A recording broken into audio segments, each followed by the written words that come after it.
নবীজি একদিন আমাদেরকে ওয়াজ করলেন। সাহাবা একরাম বলতেছেন নবীজি আমাদেরকে নিয়ে একদিন ওয়াজ করলেন। আরেক বর্ণনা এসেছে মাউইযাতা মুওয়াদ্দাইন।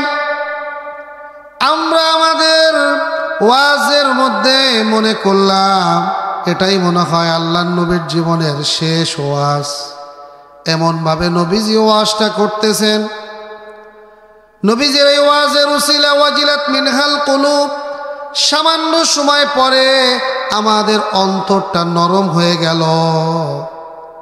আর দেখবেন ওয়াজে যখন মন দিলটা নরম হয়ে যায় তখন দেখবেন চোখ দিয়ে মানুষের দর দর করে পানি পড়ে। সাহাবা একরাম বলেন আমাদের দিল মনটা নরম হওয়ার পরে ওয়াজারাফাত মিনহাল উয়ুন, আমাদের চোখ দিয়েও দর দর করে পানি পড়তে শুরু করলো। আল্লাহর নবীর ওয়াজ শুনে আমাদের অন্তর ঠান্ডা হয়ে গেল, আমাদের ঈমান তাজা হয়ে গেল, পরিপূর্ণ ঈমান আমাদের ভিতরে চলে আসলো। সেই যে পয়গম্বর সাল্লাল্লাহু আলাইহি ওয়াসাল্লামের ওয়াজ, আর আমরাও যারা আলেম আছি আমরাও ওয়াজ করি, এক হবে না কিন্তু তারপরেও চেষ্টা করি, ঠিক কিনা জোরে বলেন। সেই নবীজি একদিন ওয়াজ করতে বসছেন, কি ওয়াজ করছেন সেই উনাসটা শোনাই নকল করতেছে। সাহাবাদেরকে নিয়ে পয়গম্বর বসেছেন। এটা এরকম করে পয়গম্বর সাহাবাদেরকে নিয়ে বসে একদিন বলতেছেন মাইয়া খুযু আন্নী হাউলাইল কালিমাত। এই দিলের কান দিয়ে শোনার চেষ্টা করে, ঠিক আছে না ইনশাআল্লাহ? যে কজন বস সাহাবাদেরকে নবীজি বলতেছেন মাইয়া খুযু আন্নী হাউলাইল কালিমাত, তোমাদের মধ্যে কে আছো আজকে যেই ওয়াজগুলো আমি করব সেই ওয়াজটাকে সুন্দরভাবে গ্রহণ করবা। ফায়ামালু বিহিন্না, আমার ওয়াজটা নিয়ে তুমি নিজের জীবনে আমল করবা। আও ইউআল্লিমু মান ইয়ামালু বিহিন্না, অথবা তুমি এই ওয়াজটা মুখস্থ করে অন্য মানুষের কাছে পৌঁছে দিবা। এক নাম্বার কথা, তুমি নিজে শিখবা, এই ওয়াজটা তুমি নিজে আমল করবা, অন্য মানুষের কাছে পৌঁছে দিবা। বলো তোমাদের মধ্যে কে আছো এই তিনটা গুণ নিয়ে আমার ওয়াজটা শুনবা, আমার ওয়াজটা নিবা, কে আছো তোমাদের মধ্যে? ফাকালা আবু হুরায়রা রাদিয়াল্লাহু তাআলা আনহু ফাকুলতু আনা ইয়া রাসূলুল্লাহ। এত সাহাবাদের মধ্যে আবু হুরায়রা বললেন ইয়া রাসূলুল্লাহ লাব্বাইক ওয়া সাদাইক, আমি নেব এই ওয়াজটা। সুবহানাল্লাহ, জোরে বলে। আল্লাহর নবী, আমি ওয়াজটা শুনে আমি এটা মুখস্থ করব, আমার জীবনে আমি এটাকে আমল করব। ইয়া রাসূলুল্লাহ, ইয়া হাবিবাল্লাহ, শুধু এই ওয়াজে আমি আমল করব না, এই ওয়াজ আমি অন্য মানুষের কাছেও এরকমভাবে পৌঁছে দিব। এইভাবে যখন আবু হুরায়রা বলেন, আমি যখন এই কথা বললাম, আল্লাহর নবী জনাবে মুহাম্মদুর রাসূলুল্লাহ সাল্লাল্লাহু আলাইহি ওয়াসাল্লাম আমাকে তখন ইশারা দিয়ে ডাকলেন, তাহলে তুমি দূরে কেন? ফাখাযানি, নবীজি আমাকে ডাইকে কাছে নিলেন। ফাআদ্দা খামসান, নবীজি আমাকে কাছে নিয়ে আমার হাত ধরলেন। ফাখাযা বিয়াদি ফাআদ্দা খামসান, আল্লাহ নবী কাছে নিয়ে আমার হাত ধরে আমার হাতের আঙ্গুলগুলো গণনা করা শুরু করলেন। সুবহানাল্লাহ বলেন। এক একটা আঙ্গুল গলে আর বলে এই করবা। এ আবু হুরায়রা, এই যে 1 নম্বরে এই কাজগুলো করবা, 2 নম্বরে এই কাজগুলো করবা, 3 নম্বরে এই কাজগুলো করবা, 4 নম্বরে এই কাজগুলো করবা, পঞ্চম নম্বরে এই কাজগুলো করবা। এ আবু হুরায়রা, এই 5টা নসিহাত আমি তোমাকে করলাম, 5টা নসিহাত যদি মানতে পারো আবু হুরায়রা, আমি পয়গম্বরের সাথে জান্নাতে যাবা। সুবহানাল্লাহ বলে। নসিহাত করবেন কয়টা? হাতের আঙ্গুল কয়টা? 5টা। আবু হুরায়রা সাহাবাদের মধ্যে শ্রেষ্ঠতম এক সাহাবী, যেই সাহাবী নবীজির কাছে পরে থাকছেন, 2.5 বছর সময় থাকছেন, বাড়ি কোনো সময় যান নাই, এমনভাবে নবীজির খেদমত করেছেন, নবীজির খেদমতে পড়ে রয়েছেন যে সবচাইতে বেশি হাদিস তিনিই মুখস্থ করেছেন। সুবহানাল্লাহ জোরে বল। 5000-এরও উপরে হাদিস মুখস্থ যা। এমন একজন সাহাবী যার মেধা শক্তি তেমন ছিল না, দুর্বল ছিল, যার মেধা তেমন বেশি ছিল না, এমন সাহাবী নবীর দরবারে থাকতে শুরু করছে। একদিন মন বেজার, নবীজি বলে, কি ব্যাপার, তোমার মন খারাপ কেন? ইয়া রাসূলুল্লাহ, ইয়া হাবিবাল্লাহ, আপনি যে হাদিসগুলো বলেন আমি মনে রাখতে পারি না, আমার মেধা শক্তি কম, আমার ব্রেন কম। ইয়া রাসূলুল্লাহ, ইয়া হাবিবাল্লাহ, এই জন্য আমি মনে রাখতে পারি না, আমার মন খারাপ লাগে। আল্লাহর নবী ডাক দিয়ে বললেন, এ আবু হুরায়রা, তুমি আমার কাছে আসো। আবু হুরায়রা কাছে আসলো। আবু হুরায়রা কাছে আসার পরে আল্লাহর নবী বললেন, আবু হুরায়রা তুমি হা করো। আবু হুরায়রা হা করলেন, আর দয়ার নবী তার থুতু মুবারক তার জিহ্বার সাথে লাগিয়ে দিলেন। এই যে জিহ্বার সাথে থুতু লাগিয়ে দিলেন, এবার আবু হুরায়রার মেধা শক্তি এত বেড়ে গেল, এত বেড়ে গেল, একবার নবীজির থেকে যেই হাদিসটা জীবনে একবার শুনেছে মৃত্যু পর্যন্ত আর ভুলে না। সুবহানাল্লাহ জোরে বলে। আর এক বর্ণনার মধ্যে এসেছে, পয়গম্বর সাল্লাল্লাহু আলাইহি ওয়াসাল্লাম আবু হুরায়রাকে কাছে ডাক দিলেন। আবু হুরায়রাকে কাছে ডাক দিয়ে, নবীজির গায়ের মধ্যে চাদর ছিল, আর ওই চাদরকে ফাঁকা করে আবু হুরায়রাকে ডাক দিয়ে নিজের বুকের সাথে মিলাইয়া আবু হুরায়রাকে চাদর দিয়ে ঢেকে একটা চাপ দিলেন সিনার সাথে, চাপ দিয়ে তারপরে ছেড়ে দিলেন। এবার আবু হুরায়রার সিনার মধ্যে পয়গম্বরের সিনার থেকে নূর প্রবেশ করলো। সুবহানাল্লাহ বলে। এই যে ইলমের নূর পয়গম্বরের সিনা থেকে আবু হুরায়রার সিনার মধ্যে প্রবেশ করেছে, এবার আবু হুরায়রার মেধা শক্তি এত বেড়ে গেল, এত বেড়ে গেল, যেই হাদিসটা আবু হুরায়রা একবার কোনোভাবে নবীজির মুখ থেকে শুনতে পায়, আবু হুরায়রা মুমূর্ষু আর মৃত্যু হওয়া অবস্থায় ওই হাদিসটা কোনোদিন ভুলে যায় না। সুবহানাল্লাহ জোরে বলে। মুমূর্ষু অবস্থা তারপরও ভুলে না এমন একজন সাহাবী। এই সাহাবী দ্বারাই বলতেছে, ইয়া রাসূলুল্লাহ, ইয়া হাবিবাল্লাহ, আজকে যে ওয়াজটা আপনি করবেন, এই ওয়াজটা আমি নিজে মুখস্থ করব, এই ওয়াজটা আমি নিজে আমল করব, এই ওয়াজটা আমি উম্মতের মাঝে পৌঁছে দিব। আপনারাও কি এমন নিয়ত করতে পারেননি? ওয়াজটা নিজে আমল করব, নিয়ত আছে তো? ইনশাআল্লাহ ওয়াজটা মুখস্থ করব তো ইনশাআল্লাহ। এই ওয়াজটা আমি মুখস্থ করে অন্য ভাইয়ের কাছে পৌঁছে দিব, যাতে তারা আমল করতে পারে। কারা কারা নিয়ত করতে পারি একটু হাত জাগায় দেখায়। নারায়ে তাকবীর। আল্লাহ আপনি সকলকে কবুল করেন, জোরে বলেন আমিন। এবার আল্লাহর নবী আবু হুরায়রার হাত ধরছে, মনে আসেনি? হাত ধরে এক একটা আঙ্গুল গুনতেছে আর এক একটা নসিহতের কথা বলতেছে। 1 নম্বরে আল্লাহ নবী আবু হুরায়রাকে একটা আঙ্গুল ধরে বললেন, হে আবু হুরায়রা, ইত্তাকিল মাহারিমা তাকুন আবাদান নাস। আবু হুরায়রা, 1 নম্বর নসিহত আমি তোমাকে করছি, হে আমার প্রিয় সাহাবী আবু হুরায়রা, ইত্তাকিল মাহারিমা তাকুন আবাদান নাস। এ আবু হুরায়রা, জীবনটাকে মাহারিম গুনাহ থেকে বাঁচাও। তুমি তোমার জীবনকে গুনাহ থেকে বাঁচাও। তাকুন আবাদান নাস, এই দুনিয়াতে যত মানুষ আছে সকল মানুষের মধ্যে তুমি শ্রেষ্ঠ মানুষ হয়ে যাবা। সুবহানাল্লাহ বলে। তাফসিরে কুরতুবীর মধ্যে ইমাম কুরতুবী রাহমাতুল্লাহি আলাইহি লিখেন, ইহদারিল বুকুআ ফীমা হারামাল্লাহু আলাইক।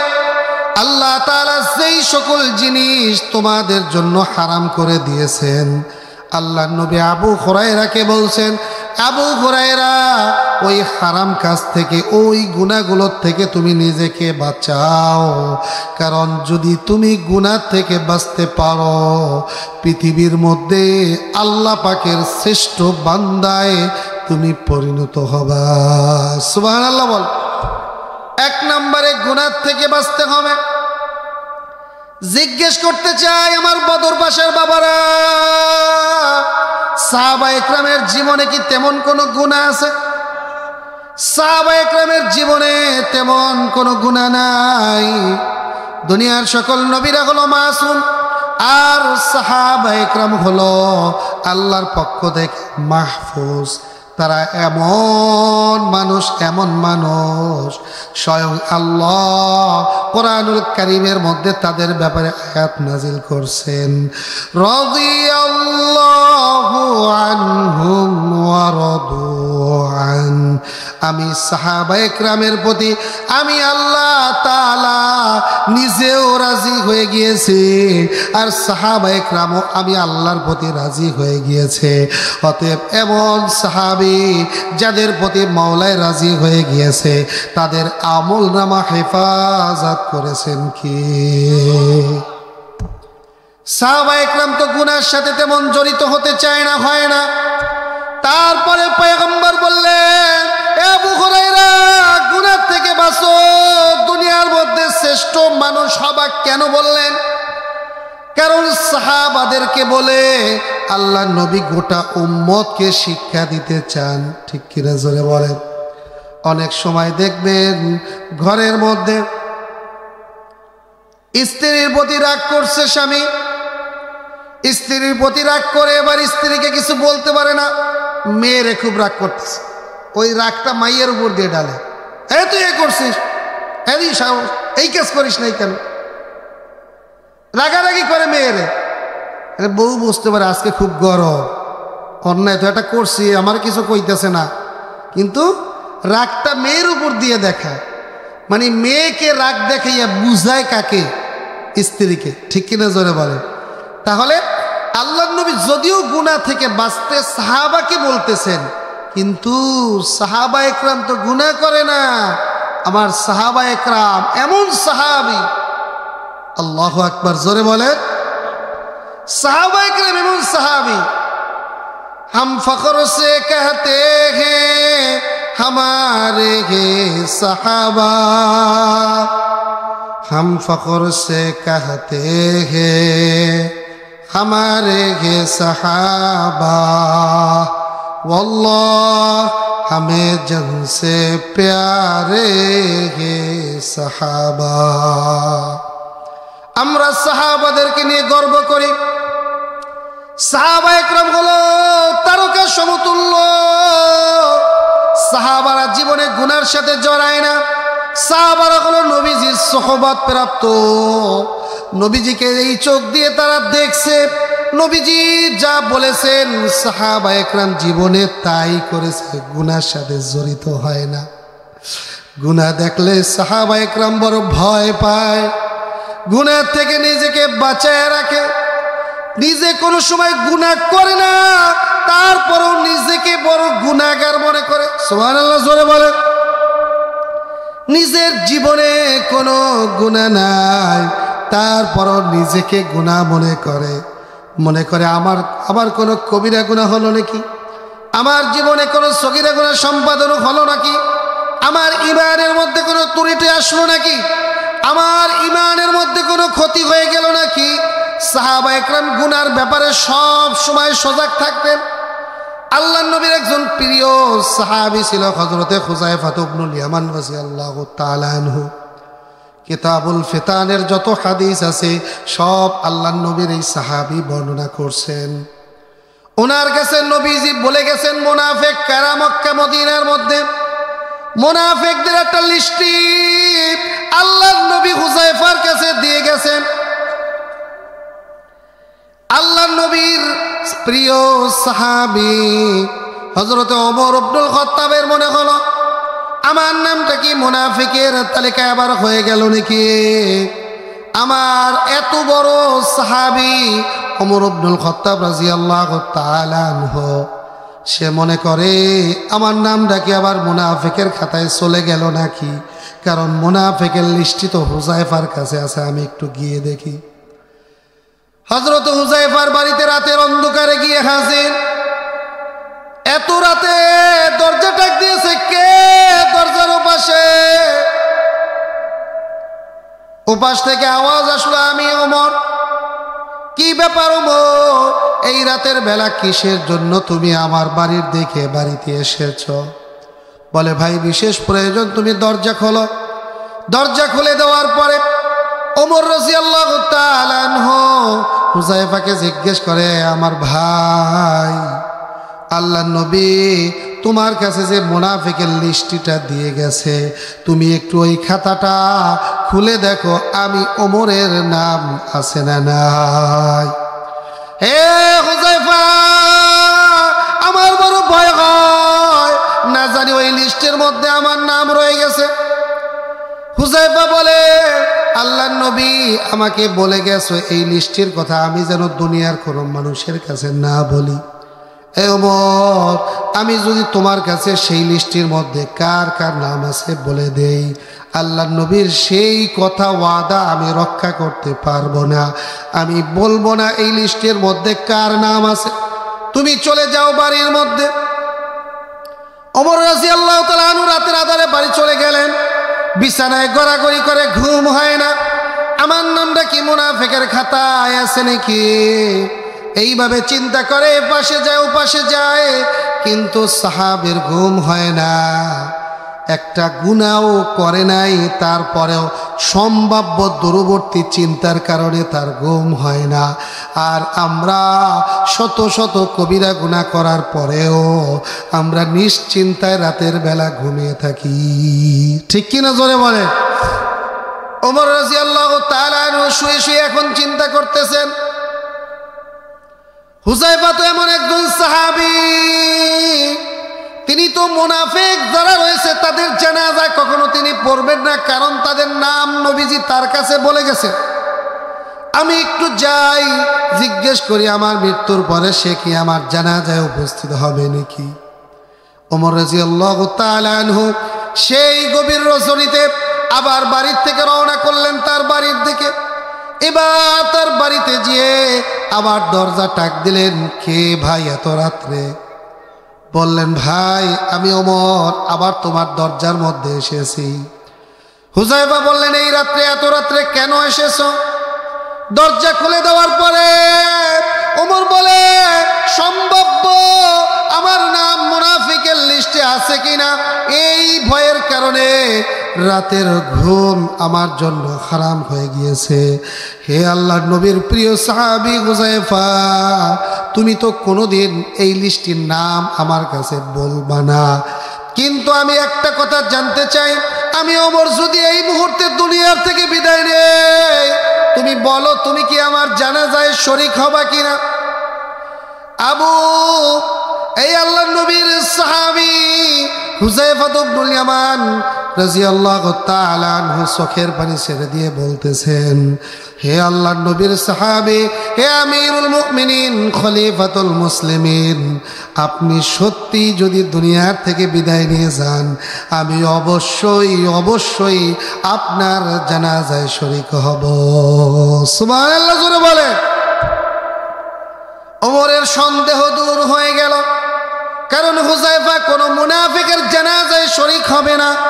তাহলে আমার জানাজায় যদি শরীক হয় তাহলে আমার নাম মুনাফিকের লিস্টে, ঠিক কিনা জোরে বলেন? কোনো গুনাহ করে না। গুনাহ না করেও সম্ভাব্য একটা সংশয়ের কারণে তাদের রাতের বেলা ঘুম হয় না। এই সাহাবীদের আমল নামার মধ্যে কোনো গুনাহ থাকে না, ঠিক কিনা? এই জন্য নবীজি সাহাবাদেরকে বলে আমাদেরকে বুঝায়, উম্মত রে গুনার থেকে বাঁচো, কারণ গুনার থেকে বাঁচলে মানুষ আল্লাহর প্রিয় হয়ে যায়। সুবহানাল্লাহ বলেন। গুনার থেকে যদি বাঁচতে পারো তুমি জাহান্নাম থেকে তুমি বাঁচতে পারবা। গুনার থেকে যদি বাঁচো জাহান্নাম থেকে বাঁচবা। গুনার থেকে যদি বাঁচো জান্নাতের নিকটবর্তী হবা। গুনার থেকে যদি বাঁচো সমাজের মানুষের কাছে তুমি প্রিয় পাত্র হবা। গুনার থেকে যদি তুমি বাঁচতে পারো সমাজের পশু পাখি পর্যন্ত তোমার জন্য দোয়া করবে। গুনার থেকে যদি বাঁচতে পারো আসমানের ফেরেশতা পর্যন্ত তোমার জন্য আল্লাহর কাছে ক্ষমা চাইবে। সুবহানাল্লাহ বলেন। এই জন্য দুনিয়ার মধ্যে যত গুনাহ আছে আমাদের বাঁচার দরকার আছে না নাই? জোরে বলেন, দরকার আছে না নাই? নামাজ ছেড়ে দেওয়া গুনাহ কি গুনাহ না? রোজা ছেড়ে দেওয়া গুনাহ কি গুনাহ না? পর্দার খেলাপ করে চলা গুনাহ কি গুনাহ না? এই যে জীবনের মধ্যে সুদ খাওয়া, ঘুষ খাওয়া, হারাম ভাবে চলা, জমির মধ্যে আইল ঠেলা, অন্যায়ভাবে জুলুম করে সম্পদ অর্জন করা, জীবনের মধ্যে যত কাজগুলো আছে এগুলো গুনাহ কি গুনাহ না? আত্মীয় স্বজনের হক নষ্ট করা গুনাহ কি গুনাহ না? বোনের হক নষ্ট করা গুনাহ কি গুনাহ না? এই কথা বলে না, এইগুলো গুনাহ কি গুনাহ না? বাঁচার দরকার আছে না নাই?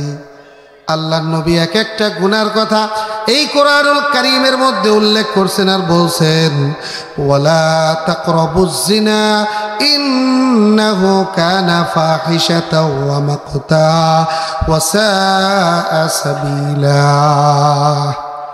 যত গুনাহ আছে যুবকরা বেশিরভাগ জিনার গুনার সাথে জড়িয়ে যাচ্ছে, ঠিক কিনা জোরে বলেন। এই যে আসার সময় মেলার মধ্যে শত শত মানুষ দেখলাম। মেলার মধ্যে মানুষের অভাব নাই, নারীও আছে, পুরুষও আছে, যুবতী মহিলাও আছে, যুবক পুরুষও আছে। গুনাহ আছে না নাই? জোরে বলেন। সেখানে বাধা দেওয়ার মতো কেউ নাই। ওয়াজ দেওয়ার কারণে যদি ওই মেলার মানুষগুলো ওইখানে বসে বসে জিনার গুনাহ সম্পাদন করে, তাহলে কিন্তু এটাও ওয়াজ কর্তৃপক্ষের কিছু দায় আছে না নাই? অতএব ওয়াজ দেওয়ার নামে শুধু খেলনাপাতি বিক্রি করা, এই যে আছে না, একদম খেলনা নিয়ে আসে, গরু বিক্রি করে, গাধা বিক্রি করে, ঘোড়া বিক্রি করে, এগুলো হলো মূর্তির নামান্তর, ঠিক কিনা জোরে বল। এগুলো বিক্রি করা হারাম, কেনাও হারাম। টাকা দিয়ে কিনবেন, জাহান্নামে যেতে হবে, ঠিক কিনা জোরে বলে। বাঁচতে হবে। যদি 2-4 জন আসে খাবারের জন্য দোকান ঠোকান বসবে, এত দোকানের দরকার? এত বড় মেলার আয়োজন হয়েছে, সব মানুষ মেলায়। আর মা বোনরা যারা বাড়িতে আছেন, আপনাদের মেলায় যাওয়ার দরকার কি? কোনো কিছু জরুরত হইলে ছেলে আছে, পুরুষ আছে, তাদেরকে পাঠান। এই মেলায় যাচ্ছেন, আপনার চেহারা কত মানুষ দেখতেছে, এই চেহারা দেখতেছে আর জিনার গুনাহ হচ্ছে, ঠিক কিনা জোরে বলেন। কিয়ামতের ময়দানে আপনি যখন দাঁড়াবেন, আপনি দেখবেন আপনার আমলনামায় শত শত জিনার গুনাহ। আয় আল্লাহ, আমি জীবনে কোনোদিন জিনার করি নাই, জিনার গুনার সাথে আমি জড়িত হই নাই, আমার আমলনামায় এত জিনার গুনাহ কিভাবে আসলো? আল্লাহ তাআলা তখন বলবেন, তুমি উলঙ্গ অবস্থায় এই চেহারা নিয়ে বাজারে গেছো, মেলায় গেছো, তোমার চেহারা দেখে কত যুবক ঢোক গেলেছে, ঠিক কিনা জোরে বলে। এই কারণে তোমার আমলনামায় শত শত হাজার হাজার জিনার গুনাহ হয়েছে। গুনার থেকে বাঁচার দরকার আছে না নাই? দুনিয়ার মধ্যে যদি কেউ গুনার থেকে বাঁচতে পারে, কোরআনুল কারীমের মধ্যে সূরা আর রহমানের মধ্যে আল্লাহ আয়াত নাযিল করছেন, ওয়ালিমান খাফা মাকামা রাব্বিহি জান্নাতান।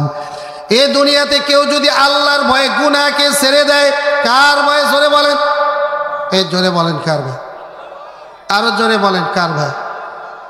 আল্লাহর ভয়ে কেউ যদি গুনাহকে ছেড়ে দেয়, আমার মালিক রব্বুল আলামিন ডাক দিয়ে বলতেছেন, বন্দারে অন্যান্য মানুষ ইবাদত বন্দেগী করে, তারা যদি পাশ করতে পারে তাদেরকে আমি জান্নাত দিব একটা।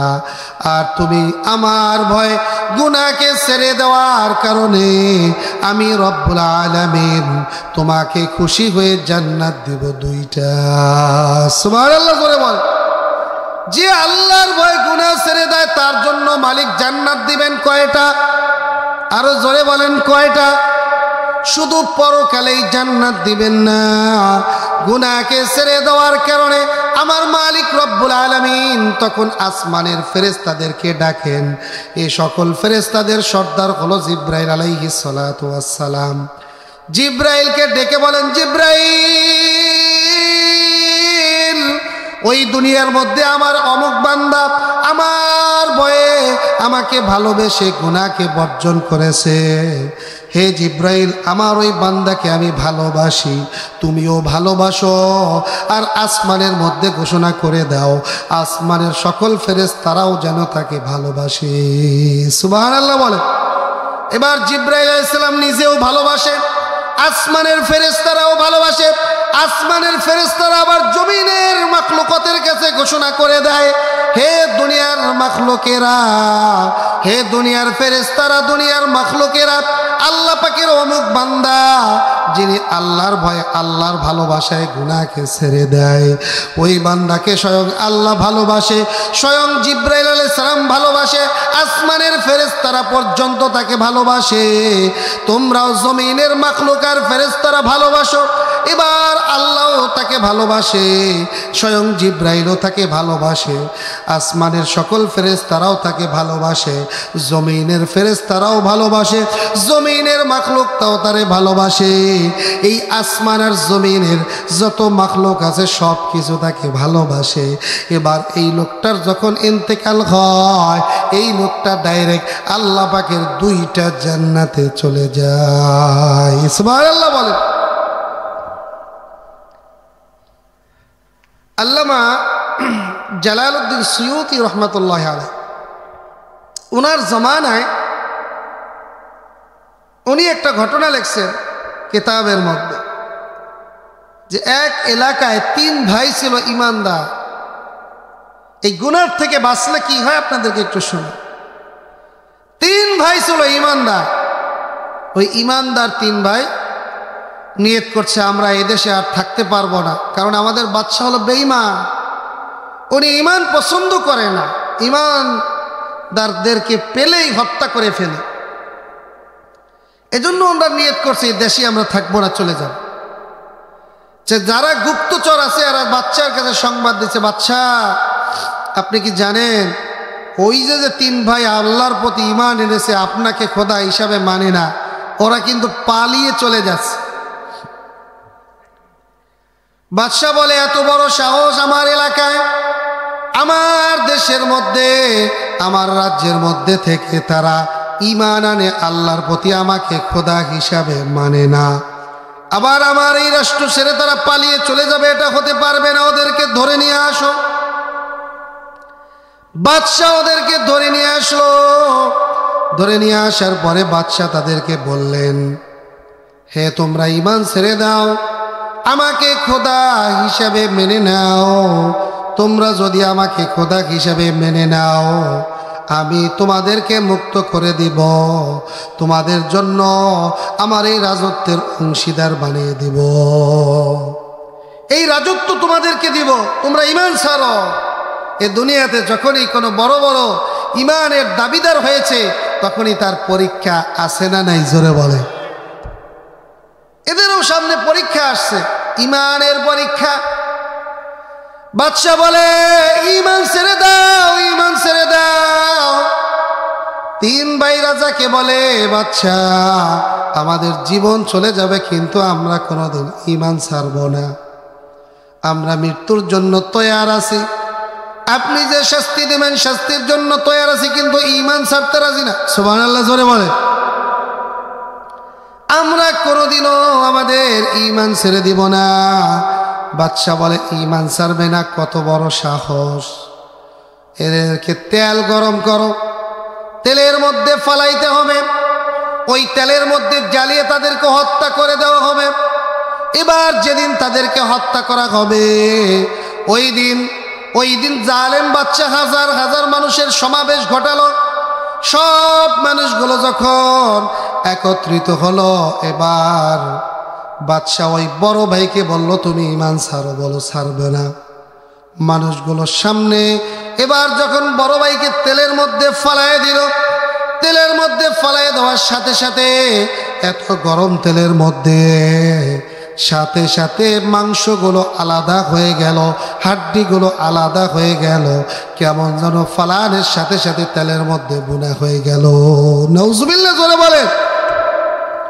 এবার দ্বিতীয় ভাইকে ফালাবে। বাচ্চা বলে, ঈমান ছাড় নাইলে তোমাকেও ফালায় দেব। বলে, ফালাও, আই ডোন্ট কেয়ার, আমি কোনো পরোয়া করি না, আল্লাহর জন্য জীবন দেব, কিন্তু ঈমান ছাড়ব না। এবার দ্বিতীয় ভাইকেও মেজো ভাইকেও ফালাই দেওয়া হলো। মেজো ভাইকেও ফালাই দেওয়া হলো, সাথে সাথে বুনা হয়ে গেল। এবার বাকি রইল ছোট ভাই। ছোট ভাইকে তেলের মধ্যে ফালাবে। এবার বাদশা বলে, তোমাকেও কিন্তু তেলের মধ্যে ফালাই দেওয়া হবে, তুমি কিন্তু ঈমান ছেড়ে দাও। বাদশাকে এবার ছোট ভাই ডাক দিয়ে বলতেছে, তুমি তো তাকায়ে তাকায়ে দেখো তেল, ওই তেলের মধ্যে ফালাইলে আমাদের মৃত্যু হবে। আর আমি তাকায়ে তাকায়ে দেখি ওটা তো তেল না, তেলের নিচে রয়েছে জান্নাত। সুবহানাল্লাহ জোরে বলে। ওই তেলের মধ্য থেকে আমার ইমানদার দুই ভাই আমাকে ডাকতেছে আর বলতেছে, ভাই রে আসো আসো আসো, ইমানের ওপর অটল থেকে যদি এই তেলের মধ্যে ঝাঁপিয়ে পড়তে পারো, মালিক খুশি হয়ে ডাইরেক্ট জান্নাত দিয়ে দিবে।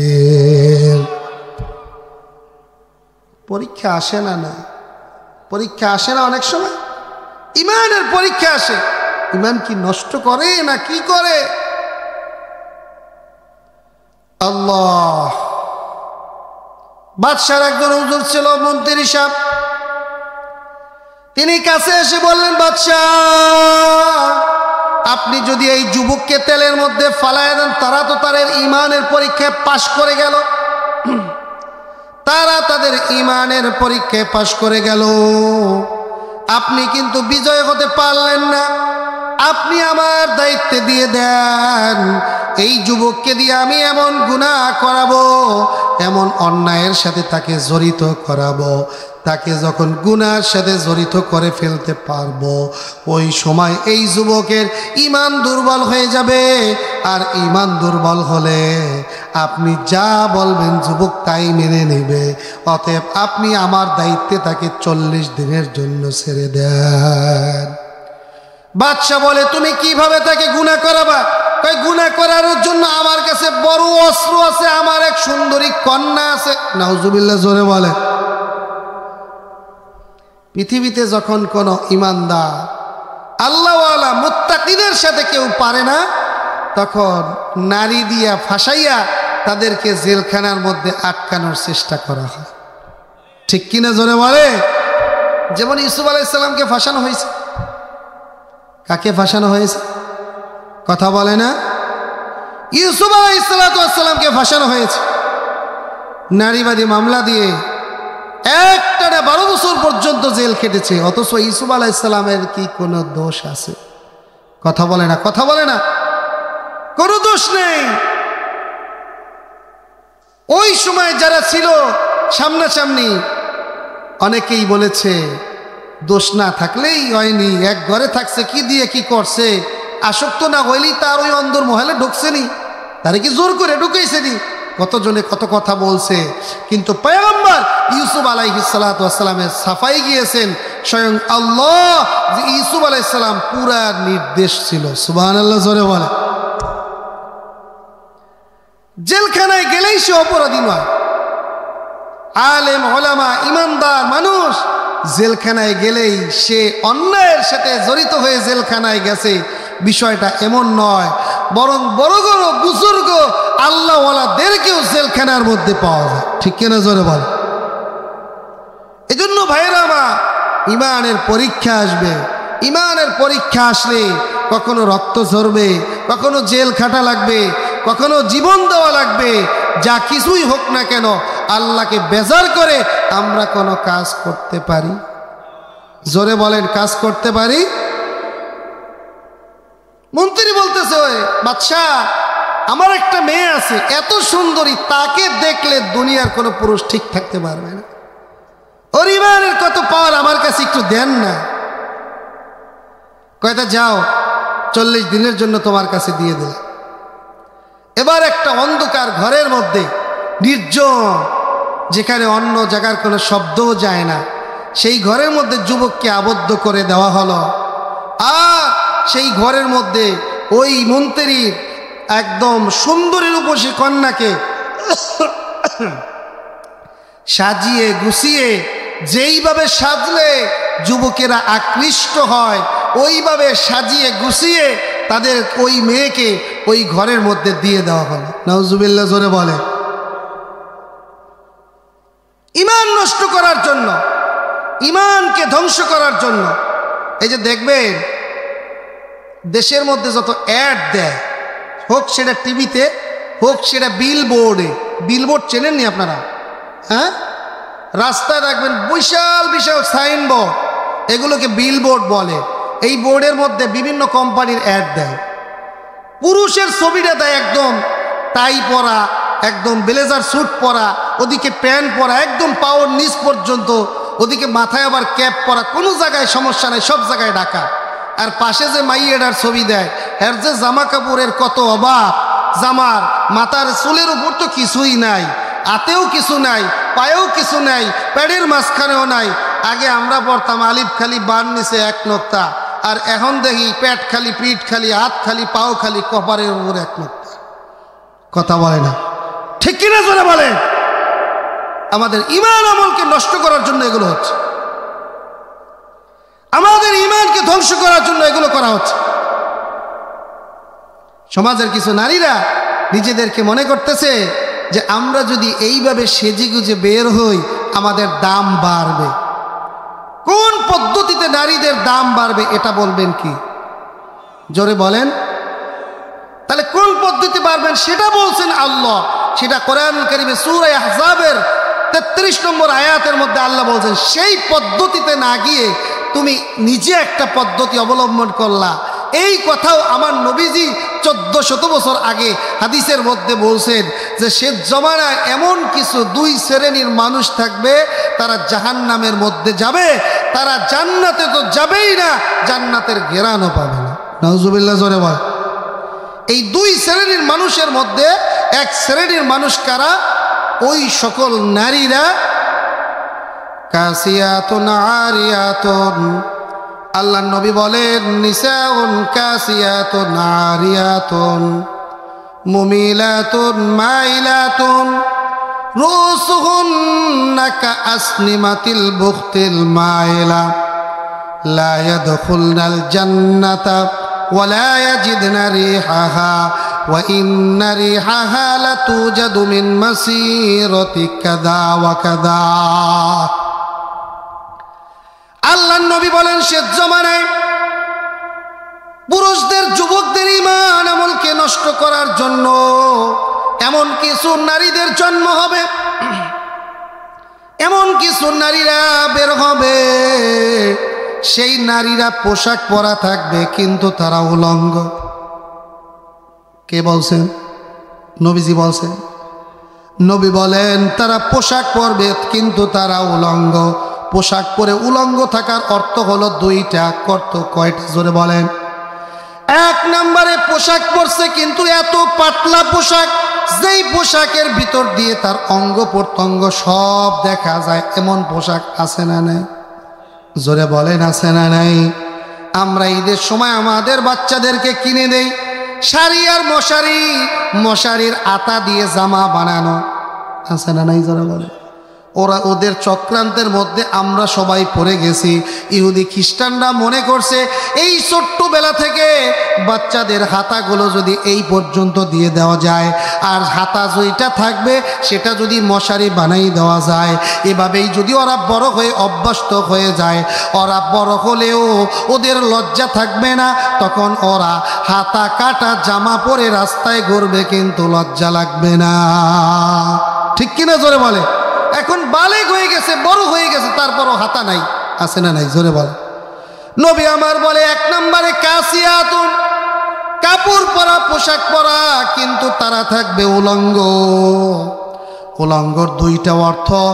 1 নম্বরে কাপড় হলো পাতলা, 2 নম্বরে কাপড় এত ছোট কাপড় পরেছে শুধু দেখতেই কাপড় মনে হয়, আসলে বাস্তবে সব কিছু দেখা যায়।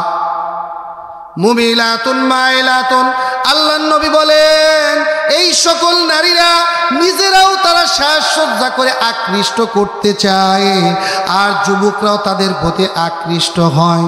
ঠিক কিনা জোরে বলেন?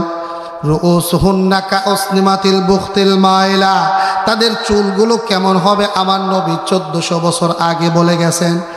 আল্লাহর নবী বলেন তাদের চুটগুলো উটের চুটের মতো।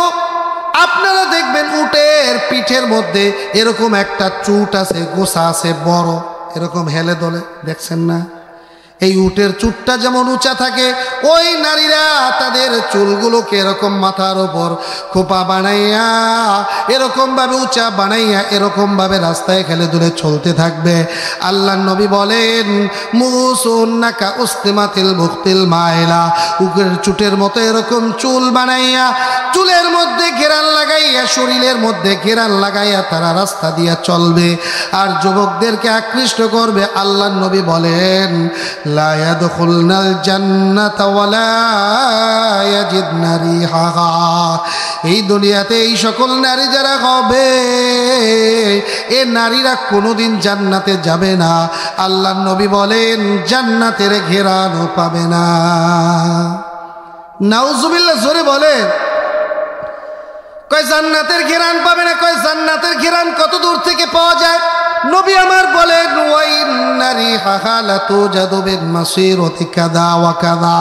আল্লাহ নবী বলেন যদিও জান্নাতের ঘেরানটা পাওয়া যাবে হাজার হাজার লক্ষ লক্ষ মাইল দূরে থেকে।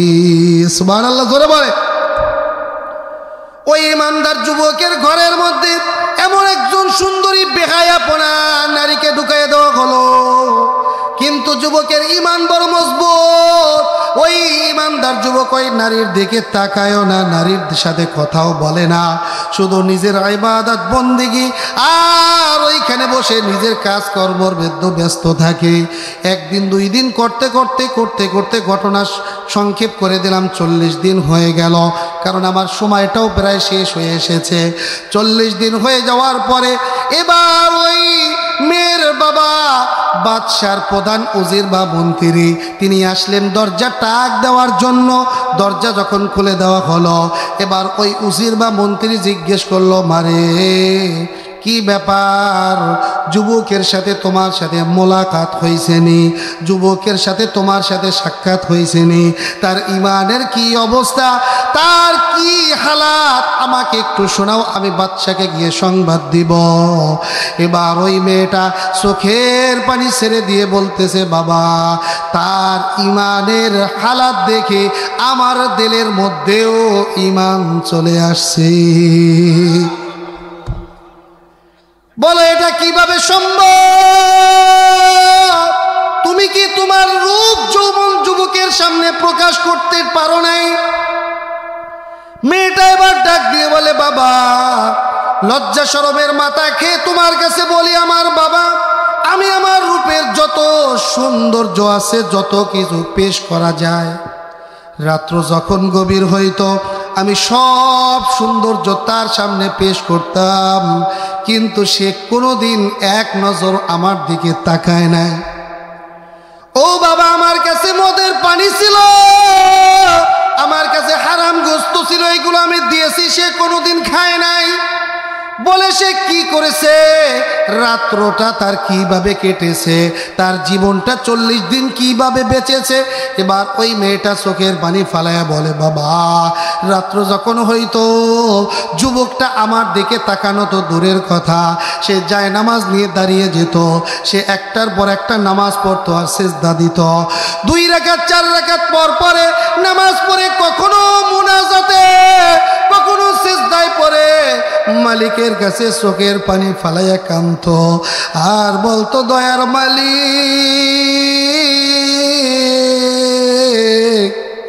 আপনি আমাকে ঈমানের কঠিন পরীক্ষার মধ্যে ফেলাইছে। আয় আল্লাহ, আমি যদি ওই মহিলার সাথে গুনাহের সাথে জড়িত হয়ে যাই, আমি ঈমানের পরীক্ষায় ফেল করে যাব। আল্লাহ আপনি যদি আপনার দয়া মায়া দিয়ে আমাকে গুনাহ থেকে না বাঁচাইয়া দেন, আমার তো বাঁচার কোনো উপায় নাই। এইভাবে আল্লাহর কাছে কাঁদতো, কাঁদতে কাঁদতে কাঁদতে কাঁদতে কখনো ঘুমাই যাইতো, আবার হুঁশ হইলে আবার কান্নাকাটি শুরু করত। বাবা জিজ্ঞেস করে, এভাবে তার রাত কেটেছে, কি খেয়েছে? ও বাবা, আমি তাকে হারাম মদ পানীয় খাদ্য যা তাকে খাইতে দিয়েছি কখনো সে খায় নাই। বলে সে কি খেয়ে বাঁচলো? গভীর রজনীতে আমি যখন ঘুমায় গেছি, হঠাৎ আমার চোখ যখন ঘুম ভেঙে গেছে, সজাগ হয়েছে, তখন আমি তাকে এমন এমন ফল ফলাদি খাইতে দেখেছি যেগুলো বর্তমান দুনিয়ায় এই সময় পাওয়া যায় না। সুবহানাল্লাহ জোরে বলে, এই সময় পাওয়া যায় না। বাবা ওই ছেলেটা বড় আল্লাহওয়ালা, দুনিয়াতে ওর মতো নেককার আল্লাহওয়ালা দিনদার ছেলে একটাও খায় না। ও বাবা, তুমি যদি রাজি থাকো আমি তাকে বিয়ে করার প্রস্তাব দিতে চাই, দেখি কি বলে। সুবহানাল্লাহ জোরে বলে।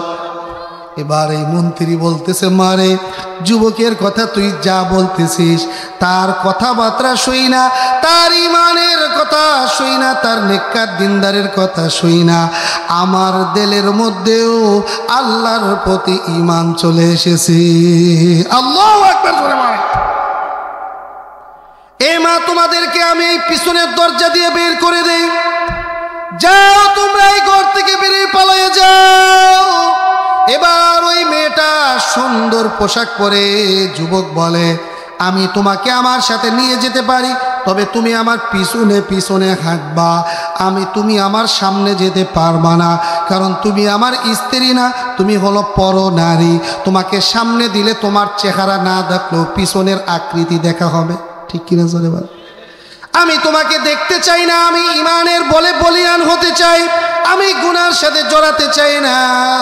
হে বদর পাশার যুবক ভাইরে আমার, যদি ঈমান ও আমলকে হেফাজত করতে পারো, গুনাহ থেকে নিজের জীবনকে বাঁচাতে পারো, এ দুনিয়ার মধ্যে তুমি হবা শ্রেষ্ঠতম ঈমানদার। আর যখন আখিরাত হবে, আখিরাতে পয়গম্বর তোমার জন্য অপেক্ষায় থাকবে। পয়গম্বর বলে, এমন একজন ঈমানদারের সাথে আমি নবী তাকে সাথে নিয়ে জান্নাতে চলে যাব। এই যুবক এবার ওই নারীকে নিয়ে হাঁটতেছে আর দৌড়াইতেছে। অনেক দূর যাওয়ার পরে এই মেয়েটা বলতেছে, আমি তো তোমার সাথে হেঁটে পারি না, আমাকে একটু সাথে নিয়ে চলো। বলে, তোমাকে সাথে নেওয়া যাবে না, পিছনে আসো। ইসলামের বিধান অনুযায়ী যত সময় তোমাকে আমি বিয়ে না করি তত সময় তোমাকে দেখা যাবে না। কোথায় গিয়ে বিয়ে করবেন, কত সময় বিয়ে করবেন, মরুভূমির ময়দানে লোক পাবেন কোথায়? এভাবে কথাবার্তা হয়। আর ওই যুবক দেখে দূর থেকে ঘোড়ায় করে গায়ে যেন ধুলাবালি ওরাই আসতেছে। যুবকের দিলের মধ্যে ভয় হলো, তাইলে কি বাদশার লোক সংবাদ পেয়ে গেল। কত দূর তাকায় দেখে, না না, এ তো ওই যুবকদেরকে দেখা যায় যাদেরকে তেলের মধ্যে ফালাইয়া শহীদ করে জান্নাতে পাঠানো হয়েছিল। সুবহানাল্লাহ বলে, যেই যুবকেরা তার ভাই, এই ছোট ভাইয়ের আরো 2 ভাইকে তেলের মধ্যে ফালাইয়া তাদেরকে ঈমানের জন্য তেলের মধ্যে ফালাইয়া শহীদ করা হয়েছিল। ছোট ভাই দেখতেছে একটা ঘোড়ায় করে ওই 2 ভাই আসতেছে, আসার পরে ভাইয়ের সামনে নেমেছে। এবার নামার পরে ওই ছোট ভাই বলতেছে, ভাই তোমরা এইভাবে কিভাবে আসলা? তোমরা তো দুনিয়া থেকে বিদায় নিয়েছো, তোমরা তো রূহের জগতে চলে গেছো, তোমরা তো মারা গিয়েছো। এবার ওই দুই ভাই বলে, আমাদেরকে কখনো মৃত্যু বলবা না। আল্লাহ কোরআনের মধ্যে আমাদেরকে মৃত্যু বলে নাই। ওয়ালা তাকুলু ফি সাবিলিল্লাহি আমওয়াত। আল্লাহর দ্বীনের জন্য যারা জীবন দিয়েছে, ইসলামের জন্য যারা জীবন দিয়েছে, তারা কোনোদিন মরে না, তারা কোনোদিন মরে না। তারা হলো জীবিত, তারা হলো শহীদের মর্যাদা পায়। সুবহানাল্লাহ করে বলে, আমাদেরকে মৃত্যু বলো না, তোমরা কিভাবে আসলা? আমাদেরকে আল্লাহ জানিয়েছেন তোমার ভাই ঈমানের পরীক্ষায় 100% নম্বরে পাশ করেছে, এই জন্য আমি আল্লাহ তার জন্য 2টা জান্নাতের বরাদ্দ করে রেখেছি। সুবহানাল্লাহ জোরে বলে। আর সেই নারীটা 1 মাস 40 দিন পর্যন্ত তার শরীরটাকে দেখাতে চেয়েছে, কিন্তু তোমার ভাই একবারের জন্য তার দিকে তাকায় নাই। ওমন একজন সুন্দরী নারীর ভিতরেও আমি ঈমান নামক দৌলত দান করেছি, আর ওই নারীর সাথেই তোমার ভাইয়ের বিবাহ ঠিক করেছি, অতএব তোমরা 2 জন যাও, তোমরা 2 জন ওই নারীর সাথে তোমার ভাইয়ের বিবাহ পড়াইয়া তারপরে আবার আসবা। আল্লাহু আকবার জোরে বলে। ও আমার যুবক ভাইরা, আমার মুরব্বী বাবারা, ঈমানের উপর যদি কেউ অটল থাকে, কেউ যদি গুনার সাথে জড়িত না হয়, আল্লাহ তাআলা এ দুনিয়াতেই তাদেরকে পুরস্কার দিয়ে দেয়, ঠিক কিনা? এই 2 ভাই, এই ছেলে তার ছোট ভাইয়ের সাথে আর ওই মহিলার সাথে বিবাহ করাইয়া দিল। যদি ওই ভাই ঘরের মধ্যে বসে ঈমানকে নষ্ট করে ওই মহিলার সাথে গুনায় লিপ্ত হতো, তাহলে কি আর এই মেয়ের সাথে বিবাহ হইতো? জোরে বলেন। বাচ্চা এদেরকে নিয়ে ঈমান নষ্ট হওয়ার কারণে তাকেও শাস্তি দিত, তাকেও ধ্বংস করত, ঠিক কিনা? জোরে বলেন। কিন্তু ওই মহিলার দিকে না তাকানোর কারণে, গুনার সাথে জড়িত না হওয়ার কারণে আখিরাতে 2টা জান্নাতের মালিক হয়েছে, আর দুনিয়াতেও আল্লাহ তাআলা এমন একজন ঈমানদার নারী তার স্ত্রী হিসাবে তাকে পুরস্কার দিয়েছে। সুবহানাল্লাহ। এই জন্য পয়গম্বর আরবী সাল্লাল্লাহু আলাইহি ওয়াসাল্লাম বলেন, হে আবু হুরায়রা, ইত্তাকিল মাহারিমা তাকুন আবাদান নাস। আবু হুরায়রা, গুনার থেকে নিজেকে বাঁচাও, দুনিয়ার মধ্যে তুমি শ্রেষ্ঠ মানুষ হয়ে যাইবা। সুবহানাল্লাহ বল। এই জন্য আমরা গুনার থেকে নিজেকে বাঁচাবো, গুনার সাথে জড়িত হব না। যেই গুনাহ করলে আল্লাহ পাক বেজার হয়, ওই গুনার দিকে দাফিত হব না, নিজেও করব না, ফ্যামিলিকেও করতে দিব না। এইভাবে প্রস্তুত আছি। কারা কারা হাত জাগাইয়া দেখায়? লিল্লাহি তাকবীর। আল্লাহ এই হাতগুলোকে আপনি কবুল করেন, জোরে বলেন আমিন। আয় আল্লাহ, হাতগুলোকে গুনার থেকে আপনি বাঁচায় দেন। আয় আল্লাহ, এদের সকলের জন্য 2টা জান্নাতকে আপনি বরাদ্দ করে দেন, জোরে বলেন আমিন।